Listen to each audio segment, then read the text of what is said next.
सुग्रीव जी से भगवान ने कहा कि भैया मित्र तुम जानते हो मैं हाँ आप चिंता न करें प्रभु, मिले ही नाथ मिथिलेश कुमारी श्री सीता जी मिलेंगे। भैया तुम्हें कोई समाचार मिला, कोई खबर मिली? खबर मैंने खुद देखा, अपनी आंखों से देखा। गगन पंथ देखी मैं जाता। राम जी बड़े प्रसन्न हुए कि चलो श्री सीता जी को देखने वाला कोई मिला, अब तो बहुत बढ़िया होगा। लक्ष्मण जी को बड़ी उदासी हुई। भगवान ने कहा क्या बात है लक्ष्मण? ये कह रहे हैं कि हमने सीता जी को देखा, कितनी खुशी की बात है। लक्ष्मण जी बोले क्या खुशी की बात है, ये आदमी किसी काम का है? क्यों? ये कह रहे हैं कि हमने श्री सीता जी को देखा। लक्ष्मण जी बोले देखा, पर इनसे ये पूछो किया क्या इन्होंने? और अकेले नहीं थे, मंत्रण सहित यहां एक बार बैठ रहे हूं मैं, करत बिचारा गगन पंथ देखी मैं जाता। मैंने खुद देखा और मैं अपने साथियों के साथ बैठा था, पर किया कुछ नहीं। लक्ष्मण जी बोले इनसे तो जटायु जी अच्छे हैं, उन्होंने सीता जी को देखा नहीं, पर गीधराज सुनी आरत बानी, केवल आर्त बाणी सुनी, इस पर ही उनकी सहायता के लिए आगे बढ़ गए, प्राणों की बाजी लगा दी। एक वो हैं जो बाणी सुनकर सहायता के लिए चले गए, एक ये हैं जो देखते रहे और बैठे रहे। महाराज ये आगे भी बैठे ही रहेंगे, ये कुछ नहीं करेंगे। भगवान ने कहा ऐसे मत कहो लक्ष्मण, श्री सीता जी ने बड़ी कृपा की इन पर। क्या कृपा की? अपना वस्त्र गिराया, आभूषण गिराए, तो इनको कृपा पात्र समझ के ही तो वस्त्र आभूषण गिराए होंगे। लक्ष्मण जी बोले हो सकता है आपकी यह दृष्टि है, हम तो यह बात सोचते हैं कि उन्होंने बड़ी आशा भरी दृष्टि से इनकी ओर देखा होगा कि हमारी सहायता करने आए, पर जब ये सब के सब ऐसे ही बैठे रहे, ये भी ऐसे ही बैठे रहे सुग्रीव जी, तो सीता माता ने अपने आभूषण गिरा दिए और गिराकर संकेत क्या किया कि लो ये महिलाओं के आभूषण पहनो और बैठे रहो, जब तुम किसी काम के नहीं काहे क्या आदमी आता, इसलिए गिरा दिए, ये पहन ले वस्त्र, ये चूड़ियां पहन ले, बैठे रहो।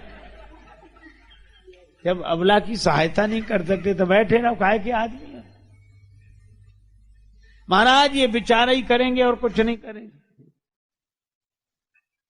अच्छा मैं आपको एक बात बताऊं, सचमुच हनुमान जी की कथा विशेष रूप से जिस कांड में है उस कांड का नाम है सुंदर कांड, और सुंदर कांड के पहले एक कांड है किष्किंधा कांड, और किष्किंधा कांड की यही विडंबना है कि यहां विचार किया जाता है, काम नहीं किया जाता। अच्छा इसीलिए पहाड़ की ऊंचाई पर बैठे। समाज में आपको ऐसे लोग भी मिलेंगे जिनके बड़े ऊंचे विचार हैं, विचार की दृष्टि से बहुत ऊंचाई पर रहते, पर करते कुछ नहीं। वहां केवल विचार किया जाता। देखो विचार करना अच्छा है, पर विचार करते ही रहना, जो बराबर विचार ही कर दिए विचारे ही हैं ये।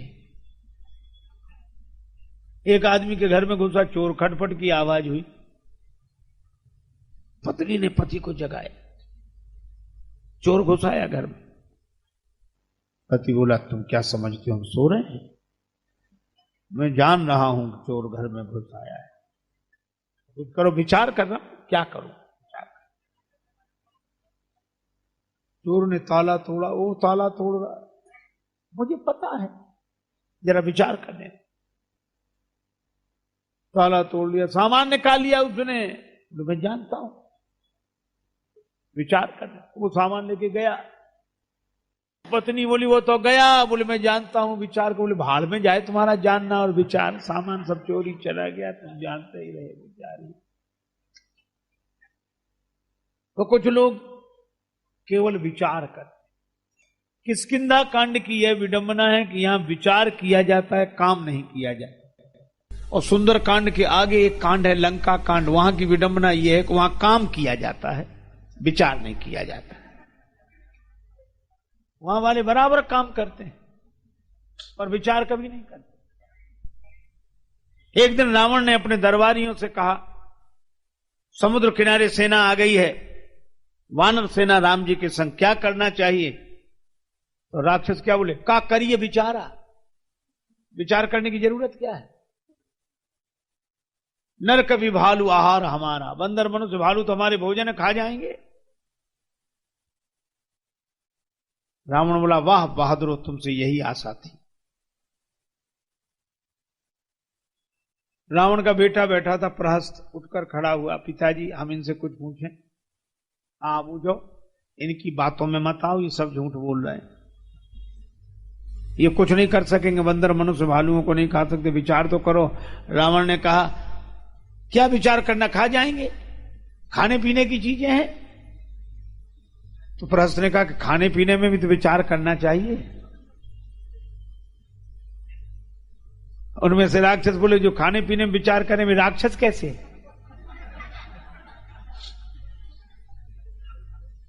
पहचान ही है जो खाने पीने में विचार न करे। प्रहस्त ने कहा कि इतने बंदर आए हैं राम जी के संग, तुम सबको खा जाओगे। राक्षस बोले, हाँ हम खा जाएंगे। अच्छा एक बात बताओ, कुछ दिन पहले राम जी का एक बंदर आया था और तुम्हारे देखते देखते लंका जलाई थी, तुम सब मौजूद थे। हाँ थे। तो उस दिन तुम्हें भूख नहीं लगी थी कि पेट खराब था। क्षुधा न रही तुम्हें तब काहू, और जारत नगर कसना धरी खाहू, तब तुम्हें भूख नहीं थी। बंदर को पकड़ के खा जाते, एक बंदर को खा नहीं सके और इतनों को खाने की बात करते हो। रावण ने बेटे से कहा, निकल जाओ, मनोबल गिराते हो योद्धाओं का, इसमें कोई विचार मत करो। प्रहस्त बोला कि बस यही तो कारण है, सोने की लंका में आग इसलिए लगी, जहां बिना विचारे काम किए जाते हैं, उनका मकान सोने का भी क्यों ना हो तो बिना आग लगे रह नहीं सकती। तो लंका कांड में केवल विचार, काम किया जाता, विचार नहीं किया जाता। अच्छा आपने एक कथा सुनी होगी, अमृत पी लिया था राहुल ने। भगवान मोहिनी बनकर अमृत वितरण कर रहे थे, तो देवताओं के सूर्य चंद्र के बीच में बैठ गया और वहां अमृत पी लिया, अमर हो गया। सूर्य चंद्र ने इशारा किया तो भगवान ने चक्र चलाए तो गर्दन कट गई, सिर और धड़ अलग अलग हो गए, और वो अमर था। आज तक है, पहले तो एक था और जब से सिर कटा तब से दो हो गए, राहु केतु।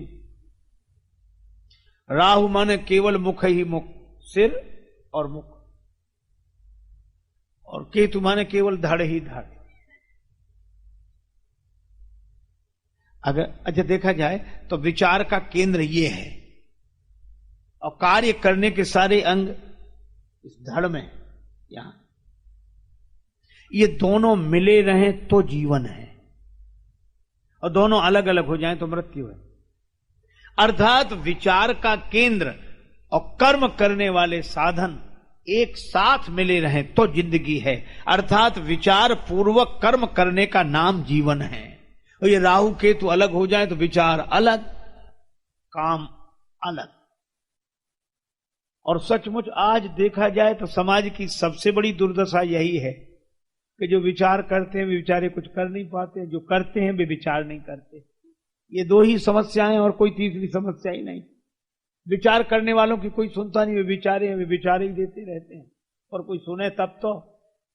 और जिनको करने को मौका मिलता, ऐसे समझ लो आज दो दिखाई पड़ रहे हैं, कुछ राहु कुछ केतु। और राहु अगर प्रबल हो जाए तो सूर्य ग्रहण, चंद्र ग्रहण, और कितना बढ़िया संकेत है। ये दोनों प्रकाश देने वाले हैं जिनसे समाज को प्रकाश मिलता है। और ये केवल विचार करने वाले तो बड़े से बड़े प्रकाश को भी समाज को नहीं मिलने देते हैं, उससे भी वंचित कर देते हैं ताकि आदमी आगे बढ़े। वैसा नहीं, ये विचार करने वाले न खुद करते न दूसरे को करने देते हैं। एक आदमी चारपाई पर बैठा माला लेकर राम राम राम राम कर, दूसरा आया, क्यों चारपाई बैठ के भजन करते, चारपाई बैठ के। तो बोला कि गलती हो गई, आप कहां बैठकर भजन करते हैं, हम भी वहीं किया करेंगे। वो क्या बोला, हम तो करते ही नहीं। बोलो, ऐसी दशा हो गई। अच्छा, और एक अद्भुत बात है, सुंदर कांड इन दोनों के बीच में है, सुंदर कांड इन दोनों के बीच में। किष्किंधा कांड से थोड़ा आगे बढ़ो तो सुंदर कांड होगा, और लंका कांड वाले थोड़ा पीछे लौटे तो सुंदर कांड होगा। इसका अर्थ है कि विचार करने वाले उस विचार को व्यवहार बनाते हुए थोड़ा आगे बढ़ें तो सुंदर कांड होगा, और बिना विचारे काम करने वाले थोड़ा विचार करने के लिए पीछे लौटें तो सुंदर कांड होगा।